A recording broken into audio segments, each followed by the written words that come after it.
Bonjour ou bonsoir tout le monde. Aujourd'hui, je vais vous parler du taux vibratoire et de nos fréquences vibratoires. Je vous ai dit dans la loi de l'attraction que tout était énergie et que tout était quelque part fréquence, car l'énergie peut s'exprimer en fréquence, comme l'électricité. Qu'est-ce que c'est une haute énergie? Une haute énergie, c'est quand nous faisons le bien autour de nous, quand nous sommes de bonne humeur, quand nous profitons de la nature, quand nous faisons du yoga, quand nous nous intéressons à notre moi intérieur, quand nous lisons un bon livre, quand nous sommes dans l'amour avec notre partenaire, avec nos enfants, quand nous prenons notre pied dans la vie, quand nous profitons de la nature et de Dieu. Ce sont les hautes énergies, tout ce qui est positif. Les basses énergies, c'est la violence, le dérèglement climatique, la peur du Covid-19, la dispute avec son partenaire, les divorces, le problème avec les enfants et les problèmes non résolus, les tracas du journalier. Nous pouvons souvent, dans nos journées, être dans des moments de basses énergies. Comment maîtriser nos énergies? La première chose à faire, c'est de savoir comment nous fonctionnons et de regarder à l'intérieur de nous respecter. Mais comment nous respecter si nous ne savons pas qui nous sommes? La première question à nous poser, c'est qui nous sommes et qu'est-ce que nous aimons faire. Il faut s'intéresser sur ce qu'on est vraiment. Une fois que nous nous sommes intéressés à nous, nous savons qui nous sommes et donc nous pouvons nous respecter. À partir du moment où on se respecte, on augmente nos fréquences vibratoires. Les fréquences vibratoires de haute énergie attirent à elles, comme je l'ai expliqué dans la loi de l'attraction, les fréquences vibratoires de hautes énergies. C'est-à-dire, si vous êtes de bonne humeur en rentrant à la maison ou que vous parlez avec amour à votre partenaire, à vos enfants, vous allez recevoir de l'amour. Si, par contre, vous balancez des basses énergies dans la course au profit et au pouvoir, vous envoyez à l'univers les basses énergies et l'univers lui-même vous renvoie ces basses énergies via un virus, le dérèglement climatique ou je ne sais quoi encore. Donc vous êtes relié aux énergies univers. Vous êtes d'ailleurs fait de poussière d'étoiles, de molécules d'ADN créées bien après le commencement de la création de notre univers. Nous sommes des poussières d'étoiles et nous sommes des énergies lumineuses. Je vous parlais du comment augmenter nos fréquences vibratoires. D'une part, en sachant qui nous sommes afin de pouvoir nous respecter. D'autre part, en lisant un livre, en se mettant dans des situations où nous sommes avec nous-mêmes confortables. Si nous sommes avec nous-mêmes confortables, nous serons confortables dans la relation avec les autres. C'est ce qui s'appelle augmenter ses énergies. Il y a différentes méthodes, disais-je, la prière, le travail des tantras et le travail des 7 chakras.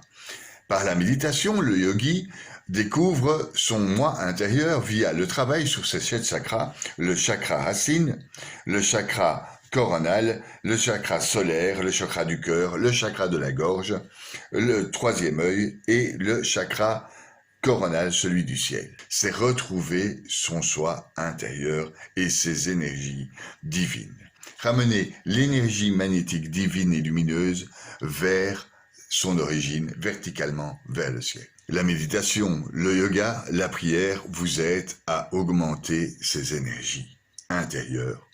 Si vos énergies intérieures sont hautes, vous attirez vers vous les hautes énergies et toutes les synchronicités positives. Nous pouvons schématiser les énergies à la manière dont on le fait avec l'électricité, avec une fréquence, car ces énergies sont magnétiques et donc on peut les schématiser de la même manière. Durant les basses énergies, quand vous êtes en dépression, quand vous êtes négatif, vos moments de plénitude sont hauts et longs. Et par contre, vos moments de dépression, c'est-à-dire vos moments négatifs, sont aussi bas et longs. Et les moments centrés, c'est-à-dire la ligne centrale, la ligne horizontale, eh bien ces moments centrés sont très rares. Le but du bien-être chez l'être humain est d'avoir ces moments centrés le le plus souvent et le plus longtemps possible. C'est ce qu'on recherche via la prière et la méditation. Comment augmenter ces moments centrés? En augmentant notre taux vibratoire. Donc, en méditant, et en priant, et en étant positif, et en voyant les choses positives, en disant merci à la vie, merci au bonheur, en appréciant les choses et en respectant les gens qui sont autour de nous, eh bien nous augmentons ces énergies et nous augmentons donc les moments centrés. Et les moments centrés sont synonymes de bien-être intérieur. Le travail de ces énergies sont en fait qu'une question de volonté. Et tout n'est question que de volonté. Ces énergies divines qui nous traversent sont en fait la volonté et l'amour de Dieu. Donc cette volonté et cet amour de Dieu nourrit notre âme. Cette âme nourrit notre conscience, cette conscience est dans notre esprit. Et que va faire notre esprit? Diriger cette conscience vers le bien ou vers le mal. Augmenter notre taux vibratoire, c'est le travail volontaire de l'esprit à aller vers le bien. C'est le travail volontaire de l'esprit à se recentrer. Tout n'est donc que volonté et potentiel. Il faut se prendre en charge. Augmenter ce taux vibratoire afin d'obtenir les moments centrés les plus fréquents possibles. Si nous sommes centrés, nous rayonnons la plénitude et le bien-être autour de nous. Et nous attirons vers nous les énergies positives de l'univers, de notre famille, de nos enfants, de nos amis, de nos projets. Restez positifs. Ne comblez pas vos manques via la consommation, la drogue ou l'alcool. Comblez vos manques intérieurs par la recherche de qui vous êtes vraiment. Remplissez-vous de ce dont vous avez spirituellement besoin. Restez donc positif, augmentez votre taux vibratoire et toutes les énergies du cosmos arriveront vers vous de la même manière. Être centré, c'est centrer et changer la réalité qui est autour de vous. Il est important d'augmenter ces énergies. Et quel est le travail qu'effectue notre esprit? Est-ce que notre esprit va vers le mental, c'est-à-dire l'ego, la consommation, le mal, et vers l'état naturel animal de l'être humain? Ou est-ce que notre esprit va plutôt se diriger vers la conscience? Et donc vers le bien, vers l'état centré, vers la méditation et vers l'étude du moi profond. Si notre esprit se dirige vers cette conscience, cette bonne conscience, d'ailleurs on dit on a bonne conscience, si notre esprit se dirige vers cette bonne conscience, nous augmentons notre taux vibratoire. Non seulement nous augmentons notre fréquence vibratoire, mais nous augmentons aussi nos moments centrés. Être centré, c'est se connaître et se respecter. On ne peut pas se respecter ni respecter autrui si nous ne nous connaissons pas. La première chose est de regarder à l'intérieur de nous, dans notre conscience, grâce à notre esprit, à l'intérieur de notre âme. Notre âme, elle, est nourrie de ces énergies et de ces fréquences vibratoires liées au cosmos. Elles sont donc nourries d'énergie divine.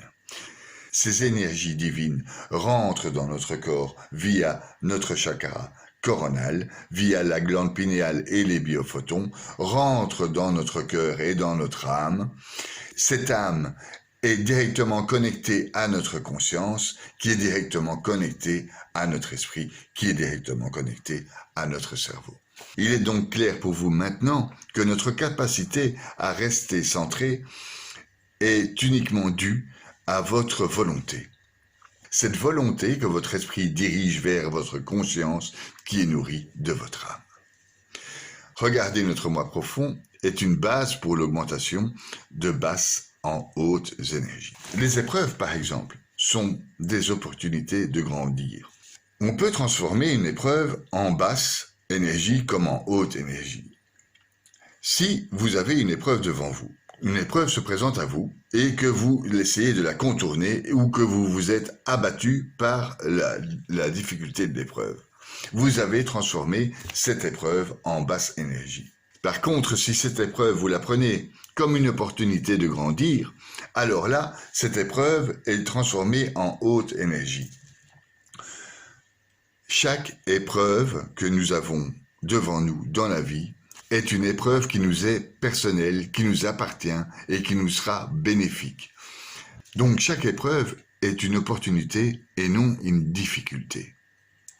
Il faut le prendre en compte pour justement transformer les basses énergies en hautes énergies.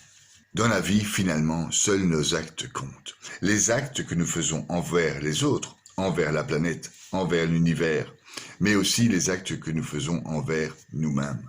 Il est important de prendre conscience de notre taux vibratoire et du travail qu'il est à faire pour transformer nos énergies en hautes énergies ou en basses énergies, car nous attirons vers nous les énergies similaires. Donc, pour résumer, le travail personnel, la recherche du moi profond, la méditation, le yoga, la respiration peut nous aider à transformer les basses énergies négatives vers les hautes énergies positives qui généreront des moments centrés de plénitude et d'abondance plus longs et plus fréquents. Je traite de ces énergies dans mon livre Sciences spirituelles et quantiques que vous pouvez vous procurer en format PDF pour la modique somme de 5 €. Vous m'envoyez un petit mail, je vous envoie le PDF.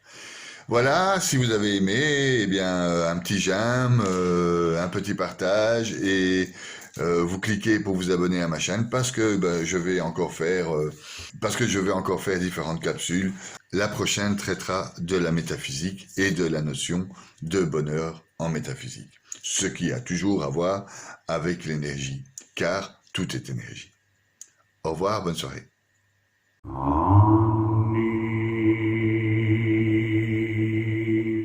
Yore